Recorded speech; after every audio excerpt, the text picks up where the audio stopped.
프레스데이 때 너무 정신없이 찍어가지고 오늘 퍼블릭데이 때 한 번 더 왔는데 사람이 너무 많네. 이야, 포르쉐 부스는 난리 났습니다. 찍을 게 많아서 그런지 몰라도 아무튼 포르쉐 부스에서는 저 357하고 미션 R 이 가장 좀 흥미로운 모델인데, 이건 이제 디자이너 정우성 디자이너에게 설명 들은 거를 좀 보여드릴게요. 디자이너 정우성이라고 합니다. 포르쉐는 올해 75주년을 맞이하게 되었습니다. 우리는 포르쉐의 과거, 현재, 미래를 융합하여 브랜드 최초의 포르쉐인 356을 오마주하는 모델을 만들어야 한다는 결론에 도달하였습니다. 356 모델을 살펴보면 비전 357과의 분명한 유사성을 발견할 수 있습니다. 포르쉐 비전 357의 전체적인 라인은 자연스럽게 356을 연상시킵니다. 모노리스 형태, 급격히 경사진 플라이 라인, 작은 그린하우스와 이로 인해 강조되는 넓은 숄더는 356에서 비롯되었습니다. 윈드스크린은 APR을 감싸고 있는 바이저 타입으로 356의 특징이면서 포르쉐 레이싱카에서 파생된 디자인 요소 중 하나입니다. 사이드 윈도우에 있는 공기 흡입구에는 도어 손잡이가 포함되어 있고, 후면을 보면 316의 특징인 리어 그릴을 새롭게 재해석함과 동시에 보조 브레이크 등을 배치하는 등 기능과 조형의 조화를 이루고 있습니다. 헤드라이트는 오래된 헤리티지를 현대적인 디자인에 직접적으로 구현할 수 있다는 사실을 보여줍니다. 356의 원형 헤드라이트 디자인과 오늘날 모든 포르쉐에서 볼 수 있는 4중식 라이트를 조화롭게 융화하였습니다. 이는 원형 헤드라이트의 전통을 유지하면서도 새로운 기술력을 보여주는 비전 357의 상징적인 디자인 요소라고 할 수 있겠습니다. 프론트 범퍼의 아이스 그레이 메탈릭과 그리볼라 그레이 메탈릭의 투톤 컨셉은 70년 전에 인기 컬러인 그레이 톤에서 비롯된 것입니다. 넓은 트랙은 강한 인상을 심어주는 동시에 주행 안정성을 높입니다. 20인치 휠은 마그네슘으로 제작되었으며 공기 역학적으로 유리한 탄소 섬유 허브팩과 중앙 당구 장치가 장착되어 있습니다.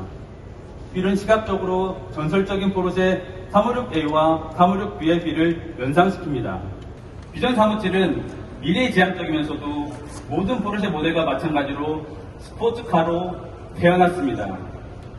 718 KM의 GT4 RS와 마찬가지로 운전석 및 조수석 창문 뒤에 에어 인텍트가 있고, 디자이너의 위치가 담긴 그린체의 에어 데칼로 장식되었습니다. 포르쉐는 비전 357을 개발할 때 미래의 모터스포츠를 염두에 두었습니다. 고속 미래 엔진은 입필로 작동되도록 설계되어 환경에 대한 미래 비전을 보여줍니다. 그 증거로 모터스포츠 데칼을 연상시키는 입필 로고가 오른쪽 앞 주유구에 장식되어 있습니다. 자연흡기 6기통 박서 엔진은 이론적으로 4리터의 배기량을 통해 500마력을 발휘합니다. 75주년 기념 로고는 레이싱카의 스타팅 넘버처럼 비전 357의 도어와 프론트를 장식합니다. 비전 357에서 레이싱카를 연상시키는 부분은 이뿐만이 아닙니다. 프론트 휠 하단의 빈 공간은 공기 역학적 성능을 향상시킵니다.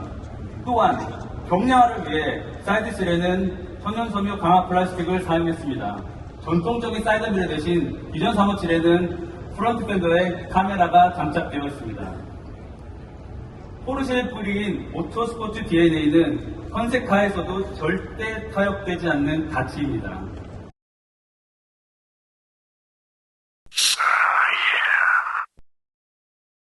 And I met a few times over the last 2 years, and it was always the idea. 제가 그 전에도 정우성 디자이너님과 몇 번 만날 기회가 있었는데, 만날 때마다 워낙에 한국 분이시고 또 한국 분이 본사에서 디자이너로서 일을 하고 계시다 보니까 포르쉐의 철학을 한국의 소비자들에게 잘 전달할 수 있는 기회가 있으면 너무나도 좋겠다. 어떻게 하면 한국에게 좀 더 공유를 해드릴 수 있는 기회를 찾을까 고민을 해왔었습니다. 저는 스타일 포르쉐 CJ 익스테리어 디자이너로 근무하고 있고요. 포르쉐 디자인 프로세스를 이해하기 위해서는 우선은 브랜드 아이덴티티와 프로덕트 아이덴티티를 이해하는 것이 굉장히 중요합니다. 간단히 설명드리자면 브랜드 아이덴티티는 멀리서 포르쉐를 봤을 때, 멀리서 차를 봤을 때, 아, 이 차는 포르쉐구나, 아니면 밤에 차를 봤을 때도 그 차는 포르쉐구나를 알아볼 수 있는 것이고요. 프로덕트 아이덴티티는 구일인지 아니면은 K인지 아니면은 버스터인지 또는 마칸인지를 구분할 수 있는 그런 부분들을 얘기하는 게 프로덕트 아이덴티티라고 할 수 있습니다. 포르쉐 공통적으로 가지고 있는 4점식 헤드라이트를 볼 수 있습니다. 이런 디테일 요소들은 브랜드 아이덴티티를 상징하는 것이고요. 보시다시피 차 폭과 차 크기 또 특히 헤드램프 디자인의 그래픽들은 차종마다 다릅니다. 이런 것들은 프로덕트 아이덴티티라고 말할 수 있습니다. 또 다른 예로 사이드뷰를 보시면 저희 포르쉐의 대표적인 브랜드 아이덴티티인 루프의 플라이 라인은 모든 차종에서 볼 수 있지만 딜러 그래픽 또는 팬더의 조형들은 각기 차종마다 독특한 개성을 가지고 있습니다. 이런 것들은 프로덕트 아이덴티티라고 명할 수 있습니다. 이런 브랜드 아이덴티티, 프로덕트 아이덴티티를 만들어 나가기 위해서는 저희는 특별히 3가지 디자인 프로세스로 구분해서 진행하고 있습니다. 첫 번째는 프로포션, 두 번째 스타일링, 세 번째는 디테일입니다. 프로포션 단계에서는 브랜드 아이덴티티를 확립하고 스타일링, 디테일화하는 과정에서 프로덕트 아이덴티티를 정립해 나가고 있습니다. 제가 일하는 부서 이름이 스타일 포르쉐입니다. 방금 설명드린 부분들을 저희 부서에서 진행을 하고 있는데요. 그에 앞서 저희 스타일 포르쉐가 어떤 부서인지, 어디서 어떻게 일하고 있는지를 설명해 드리도록 하겠습니다. 저희 스타일 포르쉐는 독일 바이산 내 포르쉐 R&D 센터에서 자리 잡고 있고요. 여기 파란색으로 표시된 부분이 제가 일하고 있는 디자인 스튜디오입니다. R&D 센터는 포르쉐 모든 차량과 또 모터스포츠 개발이 이루어지고 있는 곳으로 지금 보시는 것처럼 테스트 트랙도 완비되어 있습니다. 이제 저희 R&D 센터의 소개 영상을 잠시 감상하도록 하겠습니다. 지역 이름은 바이산이고요. 저희 R&D 센터의 동남입니다. 지금 스튜디오 입구를 보고 계시고요. 여기서 스케치하고 있는 인테리어 디자이너가 스케치를 하고 익스테리어 디자이너가 렌더링과 드로잉을 하는 모습입니다. 지금 저희 수장이신 마이클 마우께서 모델 리뷰를 하고 계시는 모습이 있고요.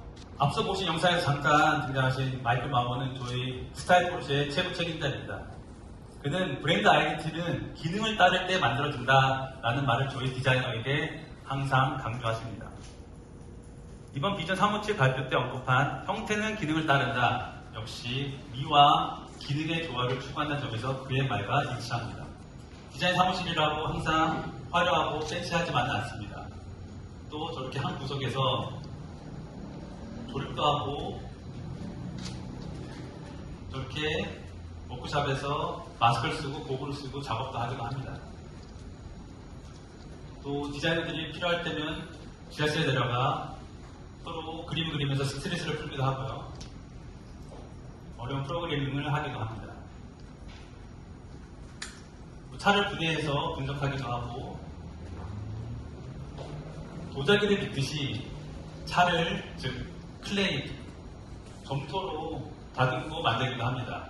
하지만 그래도 그림을 그리고 디자인하는 것이 저희 디자이너의 주 업무이기도 합니다. 저희 스타일 포르쉐는 여러 전문 분야로 구성되어 있습니다.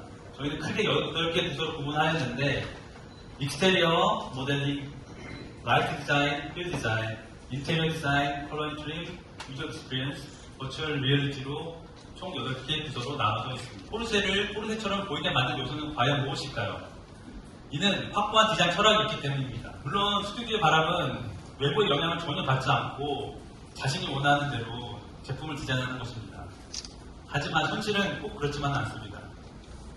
경쟁사들의 영향, 외부적으로는 법규, 또 회사 내에서는 개발 비용, 또 기술적인 영향에 의존할 수밖에 없습니다. 예를 들어 모든 자유가 주어진다면 디자이너는 이와 같은 기발한 아이디어를 떠올릴 수 있습니다. 이에 외부 영향이 작용하면 일반적으로는 기능적인 면이 부각될 수밖에 없습니다. 하지만 이런 상황에서도 디자이너는 최선의 해결 방법을 찾아내는 게 중요합니다. 매력적인 형태와 높은 사용성의 조화로 구성된 디자인을 완성해내는 것이 저희 책무 중에 하나입니다. 이처럼 다양한 외부적 요소들이 모두 수용하면서 포르쉐만의 고유한 스타일을 유지할 수 있는 기술은 과연 무엇일까요? 바로 포르쉐의 디자인 DNA를 확립하고 항상 충실히 따르고 있기 때문입니다. 앞서 강조했던 프로포션도 DNA에서는 최우선입니다. 저희 포르쉐 DNA는 차폭과 차높이의 비례를 가장 중요시하고 있고요. 포르쉐만의 디엘로 그래픽, 또 빠르게 떨어지는 루프라인, 팬더보다 낮은 보넷, 또 낮은 코, 그 밑에 위치한 에어 인테이크, 또 V자형의 리어 글라스, 작은 그린하우스와 그를 통해 강조되는 리어 팬더와 넓은 숄더는 모든 포르쉐 모델들이 가지고 있는 DNA라고 할 수 있겠습니다. 인테리어도 마찬가지로 보시는 초기 901 모델에서 시작한 DNA는 신형인 992에서도 개선되었으며 이는 전기자동차인 타이칸에서도 조금 더 단순화된 형태로 적용하였고 이 모두 동일한 DNA를 공유하는 것을 보실 수 있습니다. 이뿐만 아니라 운전자 중심의 레이아웃, 계기판을 가장 높은 지점으로 폭을 강조한 디자인, 포르쉐의 전형적인 낮은 시트 포지션을 인테리어에서도 모든 포르쉐가 동일한 뿌리를 가지고 있다는 것을 보여주고 있습니다. 지금 보신 도표는 포르쉐의 양산 과정입니다. 양산차 디자인 프로세스는 저기 보시는 SOP, 스타트 오브 프로덕션, 즉 생산 시작하는 날부터 보통 4년 전부터 시작합니다. 보시는 바와 같이 각 과정을 세분화해서 진행하게 됩니다. 오늘은 이 긴 과정 중에서 우선 아래 보시는 디자인 과정만 좀 더 자세히 알아보도록 하겠습니다. 이 디자인 과정은 크게 보시다시피 세 가지로 나눠져 있는데 아이디에이션, 데피니션, 프로덕션 이렇게 구분되어 있습니다. 아이디에이션은 언제나 스케치로 시작합니다. 제가 이 자리에서 저희가 어떻게 스케치를 하는지 간단히 데모를 통해서 여러분들께 보여드리도록 하겠습니다.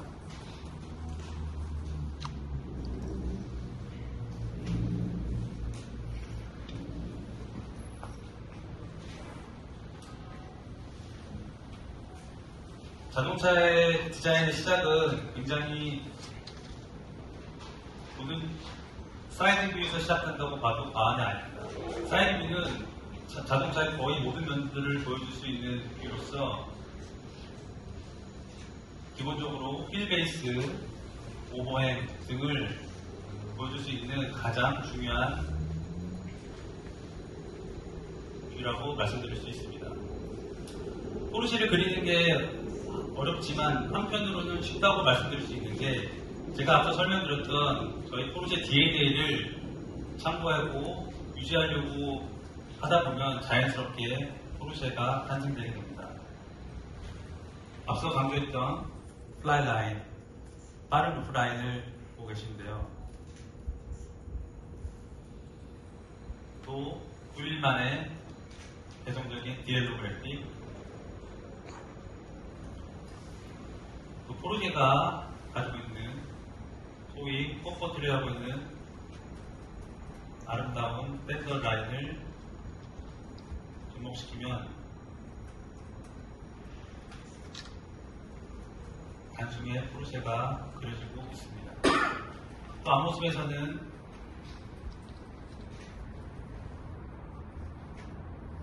팬더보다 낮은 보넷, 낮은 코노프와 그 밑에 위치한 에어인테이크, 또 뒷모습에서는 전통적으로 낮은 리어를 강조하고 있고요. 지금 포르쉐에서 볼 수 있는 일자형 테일라이트를 보실 수 있습니다.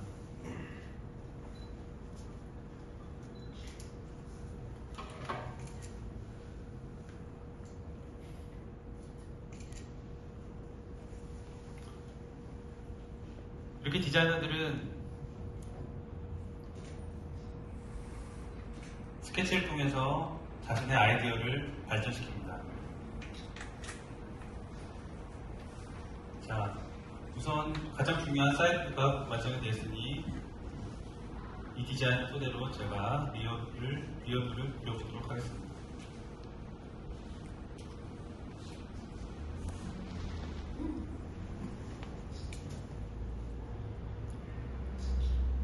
앞서 강조했던 작은 그린하우스를 통한 넓은 팬더를 디자이너들은 항상 그런 디자인 DNA를 고려하면서 스케치를 하게 됩니다.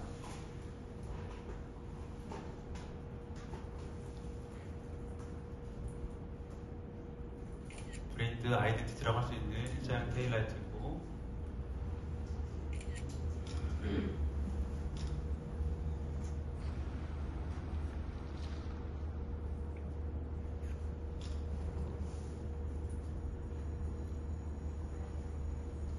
아까 사이드뷰에서도 말씀드렸던 포르쉐만의 넓고 볼륨 있는 팬더를 지금 구현하고 있습니다.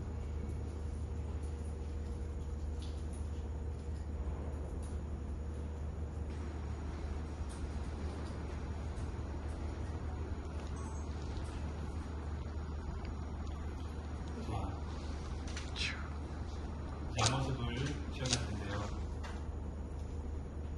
작은 그린하우스, 넓은 팬더는 앞모습에서도 그대로 적용이 됐고,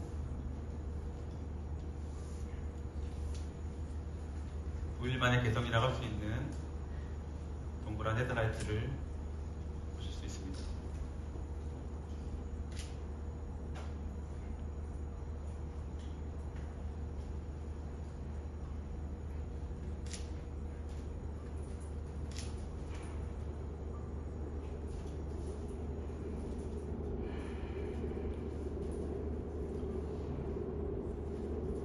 앞에서 또 반복하지만 낮은 모넷과 높은 팬더, 그 밑에 자리 잡은 에어 인테크는 포르쉐의 아주 중요한 프론트의 개성 캐릭터라고 말할 수 있습니다.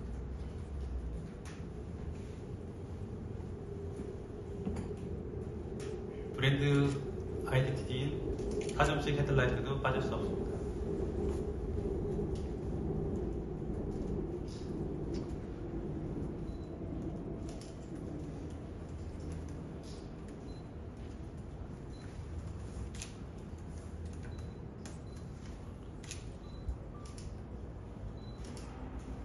제가 포르쉐는 좀 더 볼륨이 강조된 브랜드이기 때문에 조금 명암을 첨가해서 볼륨감을 보여드리도록 하겠습니다.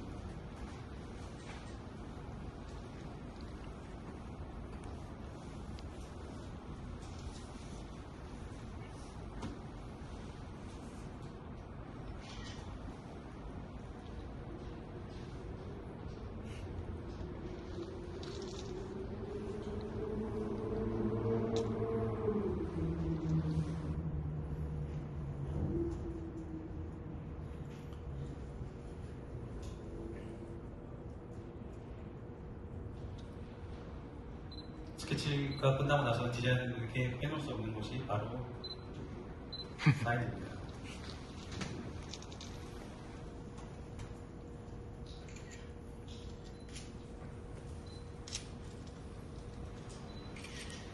자, 방금 데모를 통해 저희가 아이디에이션을 하는 과정을 보여드렸는데요. 이런 과정 이후에 저희는 저희 디자인 디렉터들과 함께 리뷰를 하고, 거기서 셀렉된 디자인들은 앞 3분의 모델로서 더 발전을 진행하게 됩니다. 지금 보시는 이 갈색의 재료가 클레이라고 불리고 있는 재료인데요.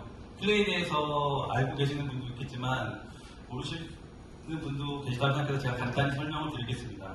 클레이는 공업용 찰흙인데 이렇게 오븐 안에 두면 오븐에 오븐 안에 두게 되면은 클레이가 말랑말랑해져서 조형물을 쉽게 만들 수 있게 됩니다. 지금 보시는 것과 같이 이런 식으로 쉽게 조형물을 만들게 되고, 그를 통해서 밀링도 하게 됩니다.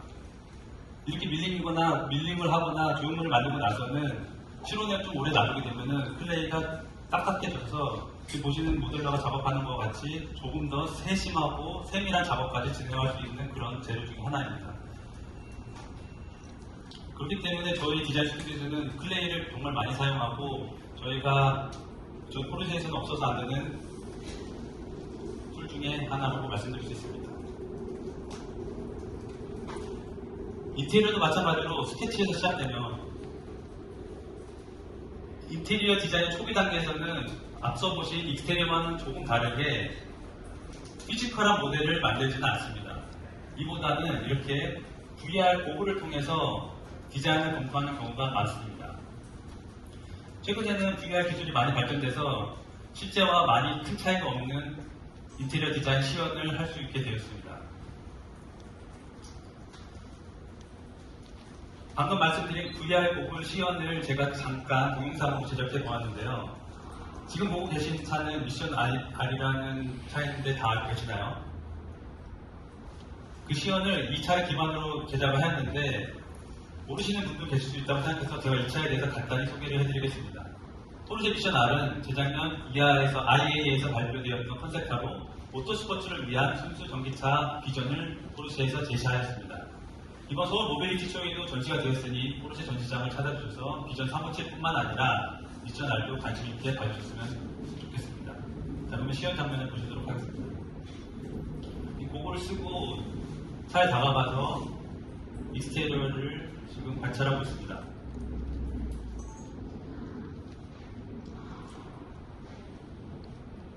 자, 인테리어 들어가서 자리에 앉아서 스티어링을 돌려보고 버튼을 조작해보면서 자기가 디자인한 제품들이 요소들이 잘 이루어지고 있는지 비례는 어떤지를 지금 디자이너가 확인하고 있는 과정을 보고 계십니다.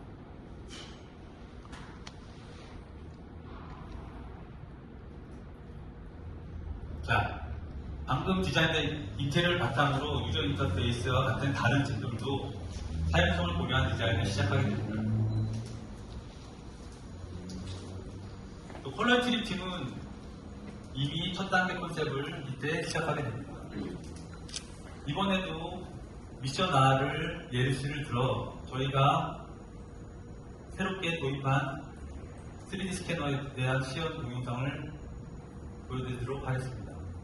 저 기계 안에 저희가 원하는 재질이나 제품, 머티리얼을 넣고 3차원적으로 스캔을 하게 되면 지금 보시는 것 같이 디지털화되어 모델러가 이런 재료들을 직접 보시는 이미지와 같이 다양한 제품들에 적용을 시킬 수가 있습니다. 지금 보시는 것은 디지털화된 색상과 재질을 실제와 비교하기 위해서 만들어낸 가상의 이미지입니다. 실물로 똑같이 이 재질로서 만든 모법을 옆에 두고 그 차이점을 비교해서 디지털과 현실의 그 중간을 그 격차를 줄여나가는 노력을 저희는 하고 있습니다.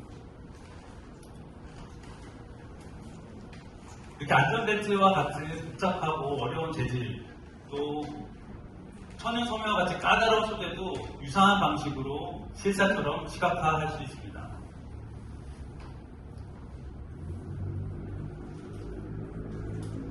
자, 데피니션. 이제 수많은 아이디어 중에 최고의 아이디어를 선택하여 구체화할 차례입니다. 이렇게 구체화하기 위해서는 방금 보여드렸던 스케치나 3분의 모델을 기반으로 해서 디지털 모델링을 시작하게 됩니다.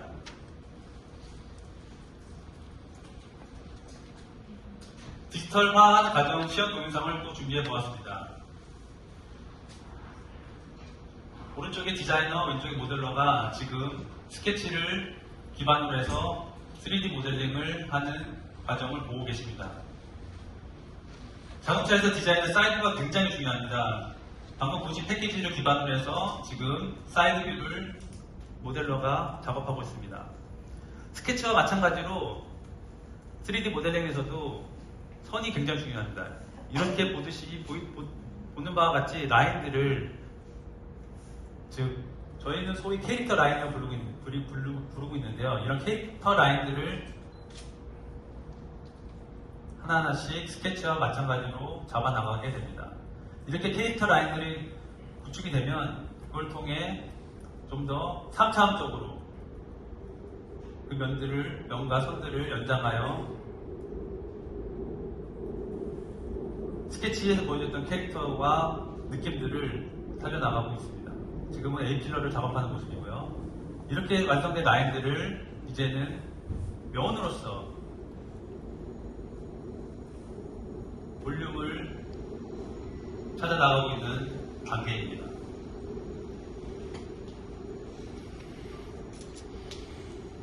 이렇게 면들이 추가가 되고 나면은 다양한 뷰를 통한 스케치를 비교해가면서 얼마나 스케치의 느낌을 3D 모델링에서 담아왔는지를 항상 비교하고 반복하게 됩니다.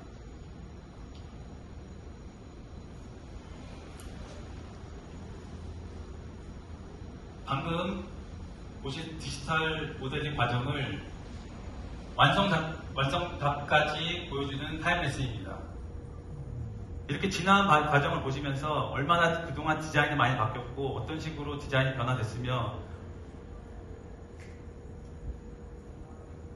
또 얼마나 많은 시간 과정을 통해서 저희 모델링을 하는지를 이 과정을 통해서 보실 수 있습니다.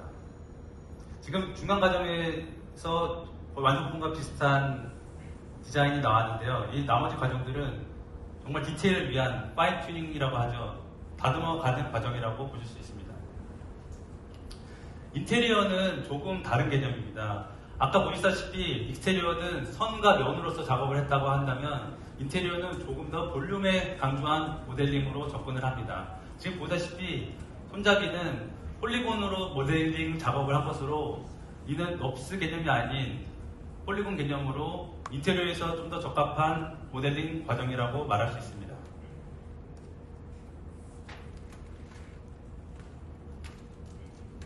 또 보시는 3차원적인 이런 복잡한 스트럭처를 구현할 수 있는 프로그램이 개발되었습니다. 그라스호퍼라는 프로그램인데요. 이를 통해서 이렇게 시트 안에 들어가 있는 복잡하고 디테일적인 조형과 예전에는 구현하기 어려웠던 3차원적인 구조물들을 3D 프린터로서도 직접 양산화에도 적용시킬 수 있는 기술력을 저희는 가지고 있습니다.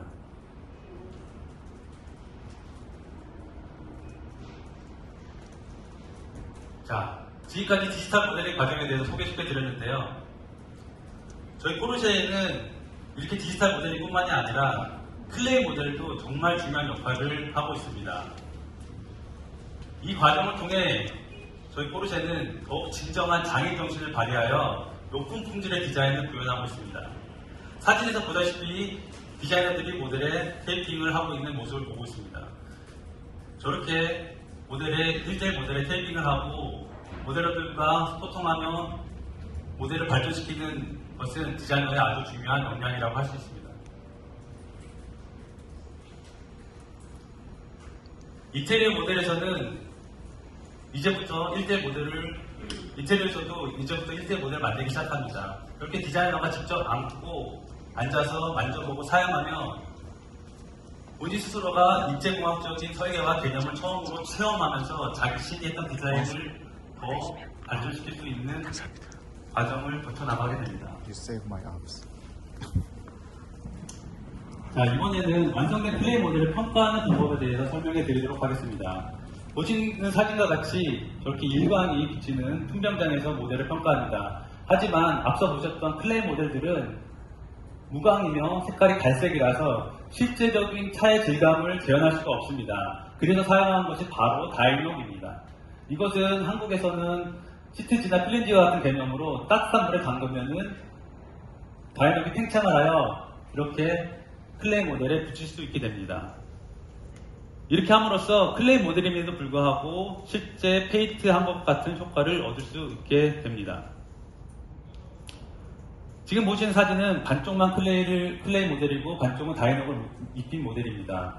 이에 더해 오른쪽에서 보시다시피 헤드램프, 사이드미러 같은 디테일을 첨부하면 보시는 바와 같이 전혀 상반되는 느낌을 얻을 수 있습니다.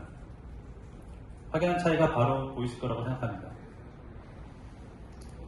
저희가 이렇게 개발해서 발전시킨 익스테리어는 패키지에 항상 맞아야만 합니다. 그래야만 저희가 실제적으로 차를 구현하고 운전할 수 있기 때문입니다. 그래서 다시 한번 미션 R을 통해서 그 패키지에 맞는 소위 저희는 롤링 샷이라 부르는데요. 그 안에 프레임 구조를 보여드리도록 하겠습니다. 이런 골격을 기반으로 실제로 사람이 운전해서 몰 수 있는 롤링 샤시를 저희는 항상 개발합니다. 이제 마지막 단계입니다. 자, 이제 실제 생산할 수 있는 자동차로 만드는 일만 남았습니다. 말은 간단하지만 제일 어려운 부분이기도 합니다. 이제부터 작업되는 데이터와 모델들은 실제 양산차와 거의 동일한 모습으로 완성됩니다. 바뀌는 정도는 정말 몇 미리 차이밖에 안 되고 미세한 세부 사항까지 꼼꼼하게 고려하여 완성됩니다. 제 개인적으로 제일 힘들었던 부분은 법규 부분인데요. 법규 부분이 가장 힘들었던 이유 중에 하나는 법규 부분은 제가 열심히 한다고 고칠 수 있는 부분이 아니고 이 부분 세계 여러 나라마다 법규 부분이 다 달라서 모든 법규를 만족시키는 디자인을 하는 것이 굉장히 어렵습니다. 보통 사람들이 차들이 비슷해진다고 하는데 전체적인 법규를 따르다 보면 어느 정도 비슷해질 수밖에 없는 부분들이 생길 수밖에 없는데 그러면서도 포르쉐만의 디자인의 개성과 캐릭터를 살리기 위해서 저희는 많이 노력을 하고 있고 그 부분이 저희 익스테리어 디자인에서는 힘든 부분 중에 하나라고 말씀드리고 싶습니다. 컬러 앤 트림 부서 또한 생산이 가능하도록 공급업체와 함께 소재도 개발하며 실제로 지금 보시다시피 모법을 많이 만들고 판단하여 개발하게 됩니다. 이렇게 해서 종합된 정보를 통해서 저희는 다시 한번 3D 모델링을 하여 디지털 형식으로 완성하게 됩니다. 이런 데이터를 바탕으로 저희는 양산을 가능하게 합니다.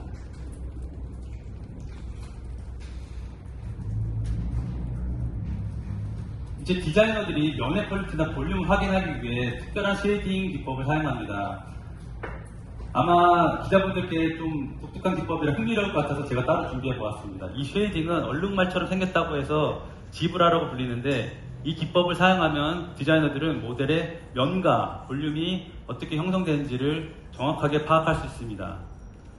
자, 이제까지 포르쉐 양산차 디자인 개발 과정에 대해서 설명을 해드렸는데 이렇게 양산차들이 완성되고 생산되어 대중에게 공개되는 것과 달리 스튜디오 내부에서는 공개되지 않은 프로젝트들도 많이 있습니다. 하지만 저희 포르쉐는 언신이라는 책을 발표하여 이런 비밀 프로젝트들을 모두 공개한 바가 있습니다. 제가 했던 대표적으로 언신에 소개되었던 990 스트리트입니다. 990 스트리트는 작년 포르쉐 이코넨 서울 행사 때 DDP에서도 전시된 바가 있습니다. 하지만 저희 스타일 포르쉐는 자동차만 디자인하는 것이 아닙니다. 2019년에는 스타워즈와 협업하여 영화에 등장하는 우주선을 디자인하는 등 미래를 위한 새로운 시도를 꾸준히 해오고 있습니다. 영화에 등장하는 우주선이었지만 저희 스타일 포르쉐의 디자인 DNA도 여기에 담겨져 있습니다. 디자이너의 현재 작업물들은 여러분들께는 미래가 되겠지만 저희 디자이너들에게는 이미 현재입니다. 디자인 스튜디오 안에서는 앞으로 여러분의 미래에 선보일 새로운 언신 작업물들이 많이 있습니다. 그래서 우리 디자이너들은 항상 여러분들께 미래 그 이유를 상상하며 새로운 디자인을 작업을 진행하고 있습니다. 다음 차례에 무엇이 올지는 아무도 알지 못합니다. 하지만 한 가지 장담할 수 있는 것은 그 역시 포르쉐일 것이라는 것을 말씀드리며 마스터 클래스를 마치도록 하겠습니다. 감사합니다.